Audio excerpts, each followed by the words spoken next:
Hello everyone, I am Prashant Tyagi from team Lexus and company. आज मैं आपको Hindu marriage act 1955 के section 10 जो कि जुडिशियल सेपरेशन को डील करता है उसके बारे में बताऊंगा। जुडिशियल सेपरेशन के टर्म को समझने के लिए हम एक छोटा सा एग्जांपल लेते हैं जिससे आपको जुडिशियल सेपरेशन का मतलब अच्छे से समझ में आ जाएगा। जुडिशियल सेपरेशन का मतलब होता है, जिसको हम एग्जांपल समझेंगे, एक मिस्टर ए हैं और एक मिसेस बी हैं जो कि हस्बैंड वाइफ हैं, जिनके बीच में काफ़ी दिन से कुछ विवाद चल रहा है, कुछ डिस्प्यूट चल रहा है और वो लोग साथ नहीं रहना चाहते हैं। तो वो साथ नहीं रहने के लिए क्या करेंगे? वो अलग अलग घर में रहने लगेंगे, एक दूसरे से बात करना छोड़ सकते हैं, या फिर वो अपने मन से ही अपनी मैरिज को डिसॉल्व मान सकते हैं। लेकिन क्या ये करने से उनकी मैरिज डिसॉल्व होगी? नहीं। उनकी मैरिज को लीगली डिसॉल्व करने के लिए उनको बाय लॉ, थ्रू लॉ जाना होगा, जिसके लिए उनको डिवोर्स पेटिशन फाइल करनी होगी, क्योंकि डिवोर्स पेटिशन फाइल करने के बाद ही उनकी मैरिज लीगली डिसॉल्व हो सकती है, वो लीगली अलग हो सकते हैं। तो डाइवोर्स लेने के लिए दो ही तरीके होते हैं, एक तो विद म्यूचुअल कंसेंट, आपसी सहमति से, एक होता है, दूसरा जो होता है वो होता है without mutual consent. Without mutual consent के 5 पॉइंट होते हैं: adultery, cruelty, unsound mind, impotency और सन्यासी हो जाना।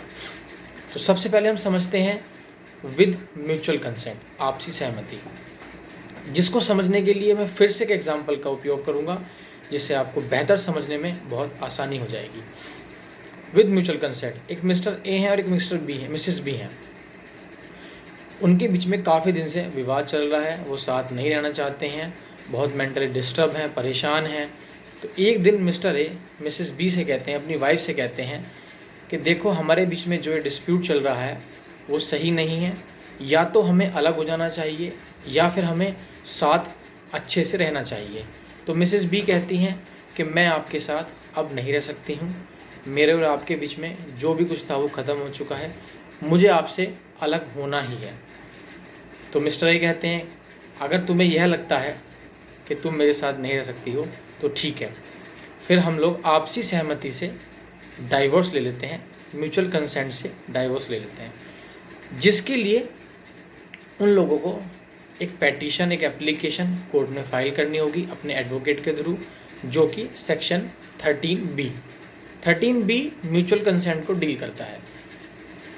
वो अपने एडवोकेट से एक पेटिशन ड्राफ्ट करवाएंगे, जो कि उनका एडवोकेट उस पेटिशन को कोर्ट में फाइल करेगा, उसमें रीज़न देगा कि वो लोग साथ क्यों नहीं रहना चाहते हैं, उनकी डिटेल्स उसमें मेंशन होंगी, उनका एड्रेस उसमें मेंशन होगा, उसमें सभी चीज़ें मेंशन होंगी, और वो कोर्ट से ये प्रे करेंगे कि हमें म्यूचुअल कंसेंट से हम अलग होना चाहते हैं, तो हमें डाइवोर्स ग्रांट किया जाए।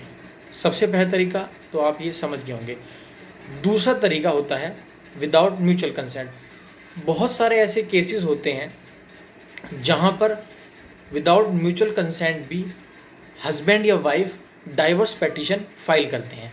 उसके रीज़न जो होते हैं वो बहुत सारे होते हैं, लेकिन मैं आपको आज 5 इम्पोर्टेंट पॉइंट्स बताऊंगा, 5 इम्पोर्टेंट रीज़न बताऊंगा। सबसे पहला रीज़न होता है एडल्ट्री। एडल्ट्री का मतलब होता है हस्बैंड या वाइफ अपनी शादी के दौरान अगर दोनों का किसी थर्ड पर्सन से, हस्बैंड का थर्ड पर्सन यानी किसी वोमेन के साथ, वाइफ का थर्ड पर्सन यानी किसी मैन के साथ, अगर कोई रिलेशन या फिजिकल रिलेशन बन जाता है तो वो अनलीगल होगा, जिसके बेसिस पे, जिसके ग्राउंड पे वाइफ या हस्बैंड कोर्ट को बताएगा कि ये एडल्ट्री कर रहा है और मुझे इससे डाइवोर्स चाहिए। तो कोर्ट इस रीज़न को देखेगी, इस रीज़न को समझेगी और उनको डाइवोर्स ग्रांट करेगी। दूसरा होता है क्रुएल्टी, मतलब उत्पीड़न। हस्बैंड अपनी वाइफ को बहुत ज़्यादा क्रुएल्टी से रखता है, मारता है, पीटता है, उसे गाली देता है, उसे घर से निकाल देता है, या वाइफ हस्बैंड के साथ ऐसा करती है, उसको मेंटल टॉर्चर करती है। तो हस्बैंड और वाइफ दोनों कोर्ट को ये रीज़न, ये ग्राउंड देकर कोर्ट से ये रिक्वेस्ट कर सकते हैं कि मुझे इससे डाइवोर्स चाहिए, क्योंकि ये मेरे साथ क्रूअल बिहेवियर करता है। तीसरा, unsound mind, mental disorder. Husband या वाइफ दोनों में से अगर कोई भी मेंटली डिसऑर्डर है, मेंटली वीक है, अनसाउंड माइंड है, पागल है, उसको कुछ पता नहीं है और वो धोखे से शादी के बंधन में बन चुके हैं या शादी हो गई है और उसको ये बाद में पता लगता है कि ये बंदा तो, चाहे वो हस्बैंड हो चाहे वाइफ हो, ये तो अनसाउंड माइंड है, ये तो पागल है, इसको तो कुछ पता नहीं है, तो मुझे इसके साथ रहना है, तो ये भी एक ग्राउंड है डाइवोर्स लेने का। कोर्ट को बता सकते हैं कि मेरा हस्बैंड, मेरी वाइफ इनसे अनसाउंड माइंड है, मेंटली डिसऑर्डर है, मेंटली इल है, तो मुझे इससे डाइवोर्स चाहिए, मुझे इसके साथ नहीं रहना है। तो कोर्ट इस ग्राउंड के बेसिस पे भी डाइवोर्स आपको ग्रांट कर सकती है। चौथा पॉइंट होता है इम्पोर्टेंसी, यानी कोई भी पर्सन, हस्बैंड या वाइफ, अगर फिजिकल रिलेशन बनाने में इनकेपेबल है, उसको कोई वीकनेस है या कोई डिसऑर्डर है, तो ये भी एक ग्राउंड है जिसके बेसिस पे आप डाइवोर्स पिटीशन फाइल कर सकते हैं और कोर्ट आपको डाइवोर्स ग्रांट करेगा। Last and foremost and important point, husband या वाइफ दोनों में से कोई भी अगर फैमिली लाइफ को छोड़कर, या हम कह सकते हैं कि सन्यासी बन जाता है, दोनों में से कोई भी अगर वो पारिवारिक सुख को त्याग कर सन्यासी बन जाता है, तो दूसरा पार्टनर जो है वो कोर्ट को एक पिटीशन फाइल करेगा कि मेरा वाइफ में मेरा हस्बैंड सन्यासी हो गया है, तो अब मैं क्या करूं, तो मुझे इससे डाइवोर्स चाहिए। तो कोर्ट इस बेसिस पे, इस ग्राउंड पे भी डाइवोर्स फाइल करके आप कर सकते हैं और आपको कोर्ट डाइवोर्स ग्रांट कर सकता है। तो आज इस वीडियो में इतना ही।